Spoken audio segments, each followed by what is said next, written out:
We are back with Dr. Mickle Foster. Michelle, good evening and welcome to CWS Journeys. Good evening. It's great to be here with you. Thank you. Michelle, let me get right into it. Beyond the accomplishments, the academic and business successes, how would you describe this woman we have come to know as Mickle Foster? Oh boy, I'd like to think that I'm sincere. I'm a genuine person.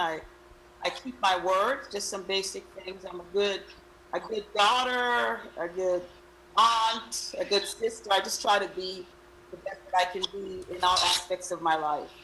If you were not a chemical engineer or a social entrepreneur, what would you be doing as a profession today? Well, I think I'd be doing exactly what I'm doing. I can't think of really doing anything else. I'm engaged in community development here in West Virginia, and I love what I do, and I can't think of doing anything else. Well, I'm glad you said that. Let's explore that a little bit. You were a chemical engineer, Mhm. started off there, and then you did engineering management, and then here you are, community development. How did that happen? What was the trigger? What caused this? Well, it came about because I finally figured out what my passion was. Hmm. I moved. I started off my engineering career in Ohio at BP America, and my next job, I was recruited to West Virginia by Union Carbide. And while working my regular job, I just started volunteering at my local church, which is Ferguson Memorial Baptist Church in Dunbar, where the pastor happened to be a Guyanese pastor, Pastor Emmanuel Helliger. And I just started volunteering at church, and something just clicked, and I really just figured out exactly what my passion was. And the pastor and the church had the confidence in me to really encourage me to pursue my passion, and here I am today. Wow. But I'm gonna get back into your whole career path and so on. But I want to go back into your timeline. One of the things I love to say on this show is that because I believe each of us is a gem with many facets, oftentimes people only get a glimpse of one or two and they form an opinion. So what I like to do is to twist the gem a little bit and expose the other facets. So by the end of the conversation, we could have a more multidimensional perspective on who this person is. So let me go back to your childhood. Give us a glimpse of Michelle at age 9 and 15 growing up in Guyana. Wow, we have to go that far. No. Yes, Michelle, let's go. Well, my parents were both Berbetians. My mom was born in Mickle. He was born in Belgium in West Coast Belize. And my father, Winston Mickle, he was born in New Amsterdam.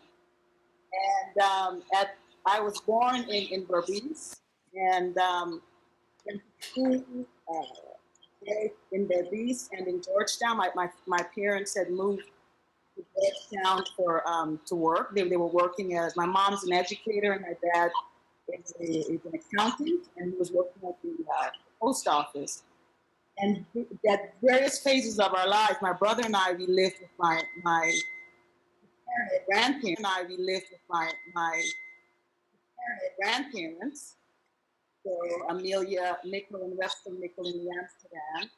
And then we also visited my maternal grandparents in Amsterdam and Amsterdam. They lived in Belgium, and we visited them 2 years. So at different phases of our lives, we always had family living with us. So family is very important to me, and it continues to be important to me. So it was just a very simple upbringing. We were, you know, typical Guyanese families, and did the best that we knew how. And my parents were excellent role models, always striving for to advance educationally, and they always But but what about you? What do you remember at 9 for yourself? Like what were you doing at that time? I think 9 is probably when I was living with my grandparents in New Amsterdam, Mm-hmm. and that's right about when we take common entrance and all that. Mm-hmm. So that's we were living on Winkle Road in New Amsterdam. And at 15. At 15, I was at Queens College in Georgetown.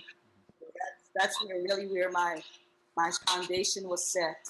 And, Did you that's did you have a good experience there? Oh, absolutely. I had a great experience there. I remember always not only studying and worrying about exams, but yeah, I would always try different sports. I was high jumping and long jumping and throwing the javelin and just really being very active and engaged. Wow, a well-rounded person. So Yeah, what was your favorite yes. subject? I always did well in math and science, so it's just math and physics and chemistry and biology. I always did really well, so I was always comfortable in those areas. You mentioned your mom and your grandmother who you grew up with in Winkle. What is your favorite memory of your mother and other women who have made an impact on you? What I remember, all the women in my family are very strong and self-aware women, professional women, Hmm. and they always strive for the best, whether it's academics or in their professional life. So I have a very solid group of women in my family. When you think about Guyana, what comes to mind? Good weather, good warm weather all year long. um, Great food, Uh-huh. great fun. Yes, You just came back from a trip to Guyana with several other women where you visited your alma mater, Queens College. What yes. was that experience like? It's it was awesome, just wonderful. I haven't been a regular visitor to Guyana until last October. There was the 170th reunion. I was encouraged to go by Karen Wharton. I just I saw it and I was like, oh, that sounds like that could be something. Karen encouraged me to go, and I was so happy that I did because I was able to reconnect with a number of people from my year as well as meet people from other years. But ever since then, I really think I got the bug to really get back to my country. I've been back twice since then. In February, I went back and I took a local university, West Virginia State University. They're interested in recruiting international students. So I took the assistant provost back and introduced him to the quality students that we have at Queens College and in the surrounding area. And then just most recently, I've been back as a part of the scholars team, where we worked with the children at Queens College on a visual literacy project. It's a very positive experience for me, and I can't wait to work with do additional work in my native land. Mhm. Is there a particular principle you learned in high school that still resonates with you today? Just a commitment to excellence. I think, and always striving to do your best in each and every area of your life, and always working towards continuous improvement, not being stuck where you are, not being comfortable with mediocrity, but really striving for excellence at all times. Excellence. And this is something you've carried with you throughout your whole career. Absolutely, Mhm. absolutely. So, I just about the trip again. What were some of the highlights of this trip?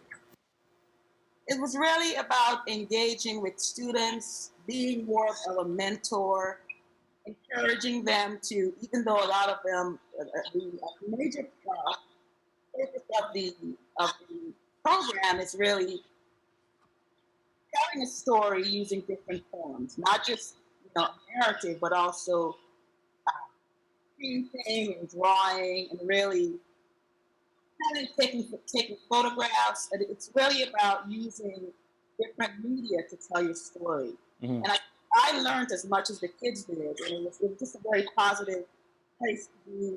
Learning how to really focus on a photo and just the closeness. The distance from the object, how much that can really make a difference in what story is told. It was just a very positive experience working with the students at Queens College, and also even going out. My favorite day, I believe, was going out into the community and taking photos of our environment. And looking at those things that you never even noticed before. Like, for example, my team, we visited the lighthouse. Didn't even realize that was there. We actually went in and went all the way up. So it was just a very positive experience to be there and to really encourage and inspire youth to be all that they can be. If you were to eavesdrop your parents telling a stranger about you, what do you think?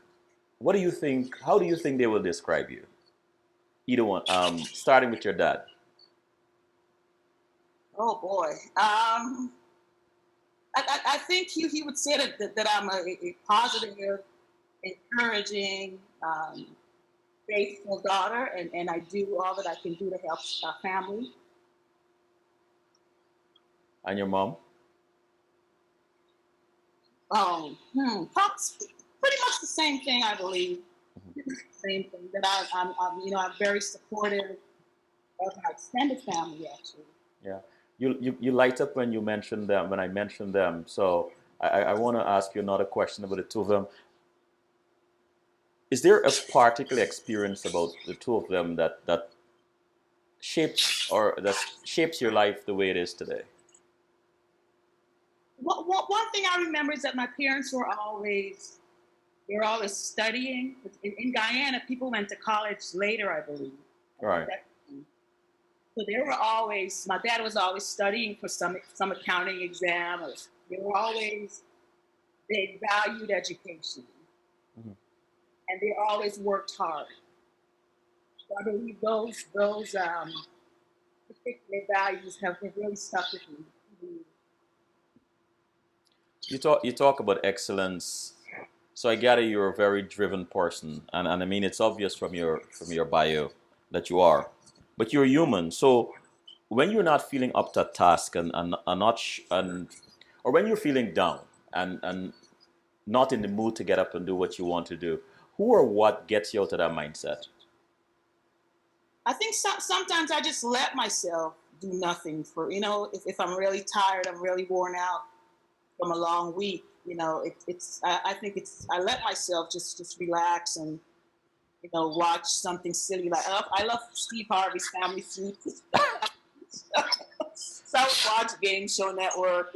So I just let myself relax at times. But I think just the feeling of responsibility that I have for my organization and my commitments, that alone Hmm. makes me get up and move. So. Michelle, I'm going to ask you this question and we take a quick break. You went from chemical engineering and engineering management to community development. When did you decide to leave chemical engineering behind? When? Yeah. That was in 1998.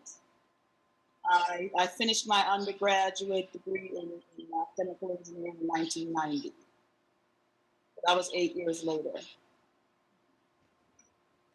And so, what was the attraction to community development? Just the fulfillment that I experienced from being able to help someone to be able to really give them a hand up Hmm. and an encouraging word to help them to learn new skills and to access resources.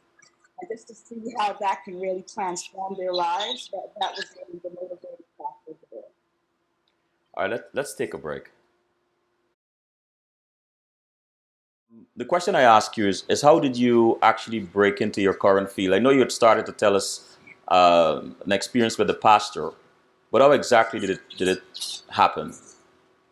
It just evolved from me working in volunteering at church. And it just got to the point where I couldn't wait to leave my regular engineering job, go to the church and volunteer. And all along, Pastor Helliger was always saying, Michelle, how much, what is it going to take for you to come work for the church? And I was like, oh, yeah, right. But it just kind of evolved where I totally got bored with engineering and decided to go ahead and give it a try. So I never regretted it one day. Never regretted it at all. Tell us about the Kanawha Institute for Social Research and Action, Inc., KISRA. How is that the same organization? Yes, it's I've been with the same organization since 1998, and we are a nonprofit that was started by the church because Pastor Helliger believed that we should be more than just a church that has church services. And there's so many needs in our community. We're based in a very low income community in Dunbar, and there were so many needs around us. So we started off simply by having an after school program, and it evolved into really a comprehensive program organization that serves children, youth, and families. And we're all about strengthening families. So our mission is simply to strengthen families. So I'm blessed with a great board that is led by Pastor Helliger and a great team of board members who are very supportive and very encouraging and very committed to the work. And I also have a great team of people who form I think we're about 70 folks now who are working in multiple counties around the state, working to strengthen families. So it's just a great. I wouldn't trade it for the world. I just love what I do, and I have a great team to work with, and it just makes going to work very easy every day. So, what is your proudest moment at that organization? There are so many. I think one of the proudest ones was when I was recognized by the White House through President Obama's Champion of Change initiative, where I was recognized as a fatherhood champion of change at the White House. That was in 2012. That was just incredible. Hmm. And just every day that we get to do what we do, and we get to engage families and strengthen families, every day is a great day. Describe one of those projects for us. One of your community development projects. Give I us a think glimpse into that. okay, one of the newest ones that we have, and the one that I believe is really taking off is one of our social enterprises. Hmm. It's our Paradise Farms, where we have two urban farms where we grow locally grown, organically grown foods, and we sell it and use the money to reinvest in the project. So it's a social enterprise where we are concerned about developing the people who are working there, as well as making a profit, and really concerned about the way in which we do it. So the planet is also important to us. And I've got, for that program, it came about because we realized a number of the people we served with have in our that particular area is our Pathways to Responsible Fatherhood initiative. And what we realized, we were working with poor fathers, many of them who were previously incarcerated, and regardless of what we were able to do, they often have difficulty finding employment. So we wanted to develop initiatives where we can employ them ourselves or give them, whether it's transitional employment or permanent employment, where they can develop their skills and thereby be able to get a to become meaningfully employed, gainfully employed. So that initiative came out of that, and we have two greenhouses and outdoor lots, as well as an aggregation center. And we're now putting up a vertical farm, which is a farm that's inside a building, and we will be growing 7 tons of leafy greens per year, and really, using that, selling that to restaurants and schools and so on, and really giving, using those resources and to grow that enterprise and also to replicate it around the state. And I've got, a couple of guys who I want to make sure I mention them, Carl Chadvan and Teray Johnson, who are leading that effort and doing an excellent Was this the first time? Was this the first time you embarked on something like this? on a growing project, yes. So, what were some of the initial challenges? Just getting the initial challenge is really getting the challenge that I face. I believe in everything that we do is getting that those right persons to lead the effort. But I can't do everything myself. I can't be everywhere all the time. And someone who might be listening, or a few people who might be listening, and considering applying perhaps for some kind of a job. How do you decide or determine whether they're suitable for the task? What do you look for? Well, we look for certain, basic credentials, as well as a background that shows a pattern of service or some way, some kind of engagement with the community, and a concern for people who are lesser than, who are marginalized, and being able to empathize with people who may not be, who may have had those blemishes on their backgrounds. So just a passion for service, and realizing that essentially what we consider what we do a ministry. But it is still a ministry of our church, even though we're a separate entity, we're a separate 501c3 and all that. But it's really still about meeting unmet needs in our community with a faith motivated bent. Mm-hmm. Everything that we do is still us working at our faith. Mm-hmm. Even though we may not be preaching, literally preaching to them, but really still ministering to them and working. All of our programs are arranged in what we call our HEAL model. So they're in the areas of health, employment, assets, and learning, as well as the HEAL.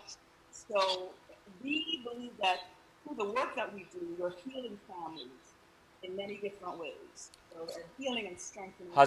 Has your faith ever been tested? Like, absolutely. And how do you deal with that?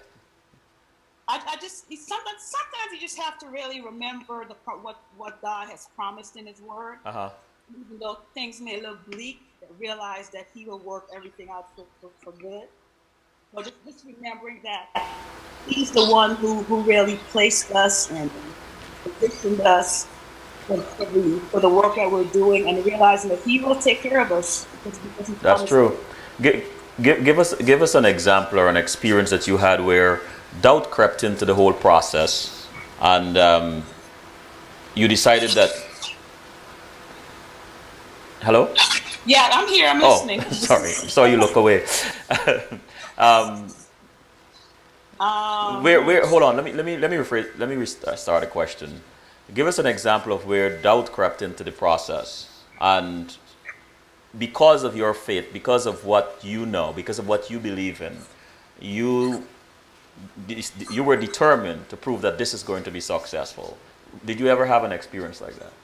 Oh, absolutely. With the Urban Farm Initiative, the first person a farmer was recommended to us, and we thought, okay, we knew that we wanted to have this initiative, but we didn't know how to do it. Of course, we're not. I'm not a farmer. The guys who are now leading it are not farmers. So we sought out help and people to recommend an appropriate person. And this particular gentleman was recommended, and he made what we discovered is that he was a lot of talk, but not a very